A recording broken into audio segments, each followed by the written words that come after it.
कभी विश्व गुरु था? और वर्तमान हालात में क्या वो विश्व गुरु बन सकता है? ये तो निर्विवाद रूप से स्थापित तथ्य है कि विश्व को सत्य, अहिंसा, ध्यान, योग और समाधि की राह भारत ने दिखाई। इसी वजह से हिंदू, बौद्ध, जैन और सिख जैसे धर्म का उद्भव और प्रचार समूचे विश्व में भारत से हुआ। इस मायने में भारत निसंदेह विश्व गुरु रहा। इतिहास गवाह है कि भारत ने विश्व के अधिकांश लोगों को, चाहे वे आक्रमणकारी रहे हों, राजा हों, प्रजा हो, सभी को भारतीयता की धारा में मिला लिया। तभी तो इस देश की संस्कृति को गंगा जमुना तहजीब से नवाजा गया। आज प्रयाग का संगम इसका साक्षात प्रमाण है, जिसमें विश्व के सभी देशों के लोग आध्यात्मिक शांति प्राप्त करते हैं।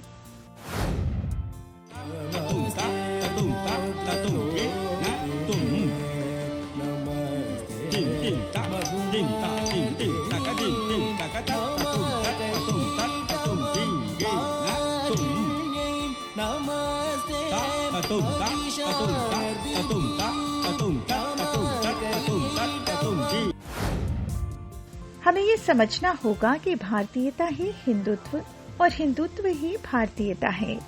भारतीय संस्कृति का पारंपरिक स्वरूप ही भारतीय परंपरा है। इसे पुनः पारंपरिक रूप में ही स्वीकारने और अपनाने की आवश्यकता है, जब इसके धर्म विशेष की बजाय भारत नामक देश के रूप में पहचान थी, जहां विविध विचारधाराओं की मौलिकता का सम्मान होता था। सम्राट अशोक ने भारतीय ज्ञान परंपरा के इसी तथ्य को स्वीकार कर बुद्ध की विचारधारा को बौद्ध धर्म के रूप में स्थापित किया, और यही वो दौर था जब भारत विश्व गुरु बना, और आज भी इसकी चर्चा समूचे विश्व में होती है। बुद्धं शरणं गच्छामि, धम्मं शरणं गच्छामि, संघं शरणं गच्छामि। वर्तमान भारत में विश्व गुरु बनने की क्षमता है। आज भी भारतीय संस्कृति की परंपरा में कई नई विचारधाराओं का प्रकटन हुआ है। मध्यस्थ दर्शन इसी भारतीय परंपरा से उद्गमित नवीन दर्शन है, जिसे नागराज जी ने सन 1970 के दशक में प्रस्तुत किया, और आज लगभग 50 वर्षों बाद ये सर्वधर्म और विविध विचारधारा के लोगों के मध्य सार्वजनिक रूप से स्वीकार हो रहा है। मध्यस्थ दर्शन भारतीय संस्कृति की उसी मूल विचारधारा को पोषित करता है, जिसमें सर्वे भवन्तु सुखिनः और वसुधैव कुटुम्बकम को सदियों से स्वीकारा गया है। फर्क सिर्फ इतना है कि भारतीय ज्ञान परंपरा का ये नवीन संस्करण अखंड समाज, सार्वभौम व्यवस्था में प्रत्येक जागृत मानव की परिवार मूलक विधि से भागीदारी की अपेक्षा करता है।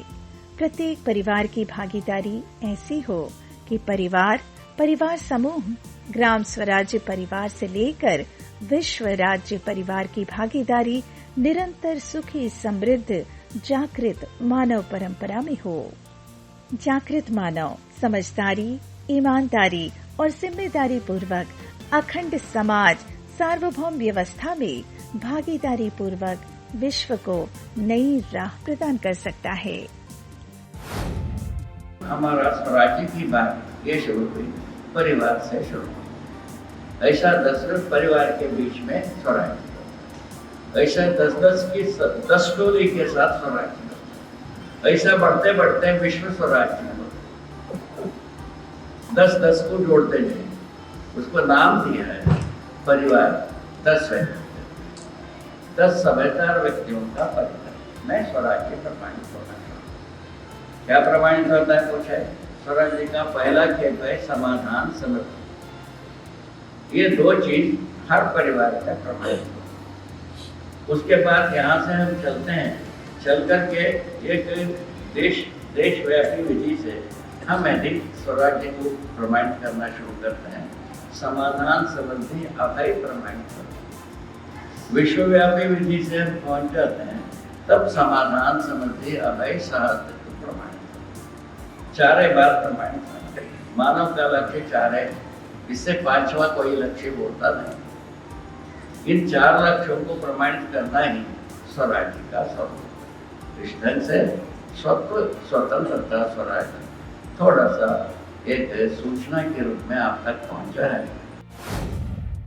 हमारी पृथ्वी, हमारा देश, हमारा परिवार, हमारा पर्यावरण और हम स्वयं गंभीर खतरों से जूझ रहे हैं। एक ओर हमारी सांसों से, कीटनाशक युक्त भोजन से समूचा शरीर बीमार हो रहा है, तो दूसरी ओर संबंधों की डोर भी लगातार कमजोर हो रही है। ग्लोबल वार्मिंग के कारण पृथ्वी का तापमान लगातार बढ़ता जा रहा है और मानवीय संबंध लगातार कमजोर हो रहे हैं। इतने कमजोर कि विवाह, परिवार, रिश्तेदार हमारी जिंदगी में अब अप्रासंगिक हो रहे हैं। हम सबकी चाहत, हम सभी का सपना है सुखी समृद्ध परिवार, परस्पर विश्वास की डोर से जुड़ा भय मुक्त समाज, स्वस्थ शुद्ध पर्यावरण, विकसित खुशहाल गांव से लेकर समूचा विश्व ऐसा ही हो, यही तो हमारी चाहना है। लेकिन एक ऐसे दौर में जब वातावरण में सब कुछ परस्पर विरोधी सा लगे, तो इस सपने का पूरा हो पाना असंभव सा लगने लगता है। लेकिन समस्या है तो समाधान है ही। मानव की क्वालिटी ये है कि अपने परिवार के लोगों के साथ, अपने मित्र परिवारों के साथ जीना आता हो। और मानव की क्वालिटी ये है कि डे बाय डे एजुकेशन बेहतर हो रही है, डे बाय डे परिवारों में संबंध की क्वालिटी बेहतर हो रही है, डे बाय डे समाज भय से मुक्त हो रहा है, डे बाय डे हमारा जो पॉलिटिकल सिस्टम है वो भी समाज के भयमुक्त होने के अर्थ में काम कर रहा है ना। क्योंकि इलेक्शन का सिस्टम ऐसा है कि जिसमें एक एमपी मतलब 20 लाख लोग, एमएलए मतलब 5 लाख लोग। क्या ये प्रैक्टिकली संभव है कि 20 लाख लोगों को एक व्यक्ति जाने, एक व्यक्ति 20 लाख लोगों को जाने? संभव ही नहीं है। डाटा इतना बड़ा है, हमारा डिज़ाइन ऐसा, लेकिन हमारे पास कोई विकल्प नहीं है। ये दर्शन उसका भी एक विकल्प प्रस्तुत करता है, लेकिन उसके लिए एक मानसिक चेतना को पैदा करना जरूरी है। तो जब तक बाई एजुकेशन मानव में एक स्वस्थ मानसिकता का विकास नहीं होगा, तब तक हम किसी सही पॉलिटिकल सिस्टम को भी स्टैब्लिश नहीं कर पाएंगे। समाधान की शुरुआत होना है मध्यस्थ दर्शन आधारित जीवन विद्या शिविर से। समाधान की शुरुआत होती है शांतिपूर्ण विचारों से।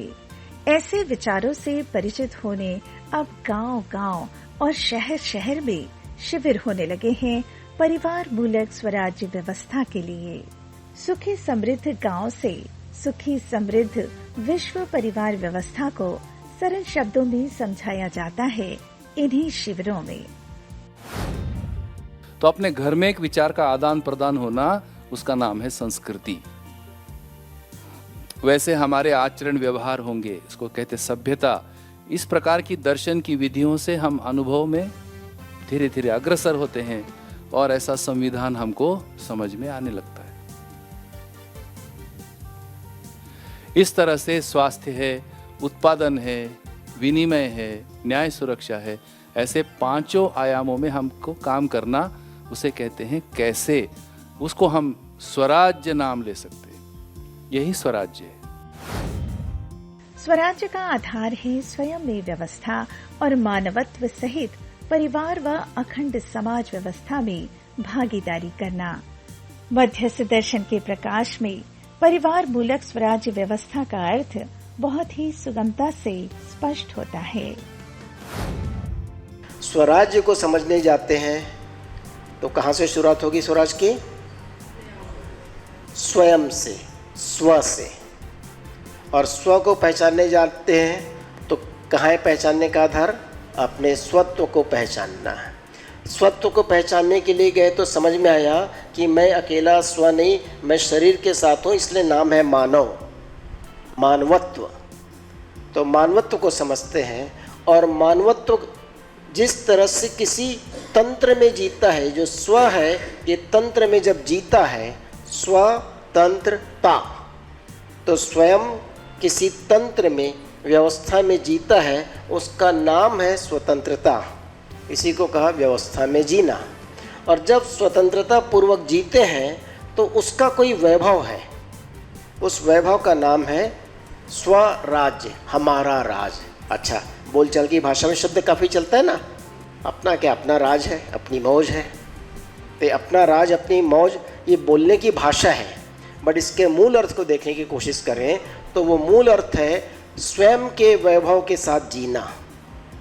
तो स्वयं का वैभव का प्रकाशन स्वयं के स्तर पर जब होता है तो एक व्यक्ति स्वतंत्रता पूर्वक जीता है और उसके जीने का प्रमाण उसके स्व के वैभव के साथ दिखाई देता है, उसका नाम स्वराज्य है। तो स्व से शुरुआत होती है, इसका प्रमाण मिलता है परिवार में। परिवार मूलक स्वराज व्यवस्था को समझने और साकार करने में अनेक गांवों के सरपंच और नागरिक प्रयासरत हैं। अनेक सरपंच अब संकल्पित हैं एक नई विचारधारा के प्रकाश में मानव जाति को सुखी और समृद्ध बनाने के लिए। जो शिक्षा ग्रहण नहीं कर सकी वो शिक्षा हमको डॉक्टर साहब ने 3 दिन में दिया, इसके लिए मैं डॉक्टर साहब को भी धन्यवाद देना चाहूँगी। और हमने यहाँ पर आके क्या ये सीखा कि हम सरपंच बनने के बाद क्या कर सकते हैं, सरपंच बनने का हमारा उद्देश्य क्या है और सरपंच बनने के बाद हम कर क्या सकते हैं। मैं से शरीर और शरीर से लेकर परिवार तक का हमको आत्मज्ञान का यहाँ पर प्राप्ति हुई और उसी आत्मज्ञान की प्राप्ति को लेकर मैं अपने ग्राम पंचायत में एक विकास की गति को आगे बढ़ाना चाहूँगी। पर्यावरण के क्षेत्र में, गौपालन के क्षेत्र में, शिक्षा के क्षेत्र में और स्वास्थ्य और स्वरोजगार के क्षेत्र में मैं काम करना चाहूँगी।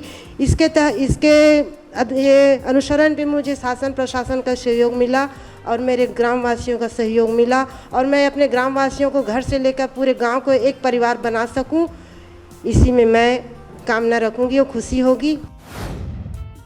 यहाँ 3 दिन के शिविर में हमला बहुत अच्छा सीखे मिली से हम यहाँ मन और शरीर दोनों के बारे में सीखे हैं और हमला सर बताए हैं कि सरपंच बनने का उद्देश्य क्या है। सरपंच बनने का उद्देश्य यहाँ हमला सीखे मिली से कि हम शिक्षा द्वारा समाज और परिवार ला हम आगे व्यवस्थित करें, व्यवस्था में बनाए रखें, यही हमारा उद्देश्य बन गया है। भारत के आदर्श ग्राम हिवरे बाजार के जनप्रतिनिधि पद्मश्री पोपटराव पवार भी अब विश्वास से भरे हैं कि देश के कई गांवों में परिवार मूलक स्वराज व्यवस्था आनंदी कुटुंब समृद्ध गांव योजना के माध्यम से देश को नई दिशा दिखा सकती है।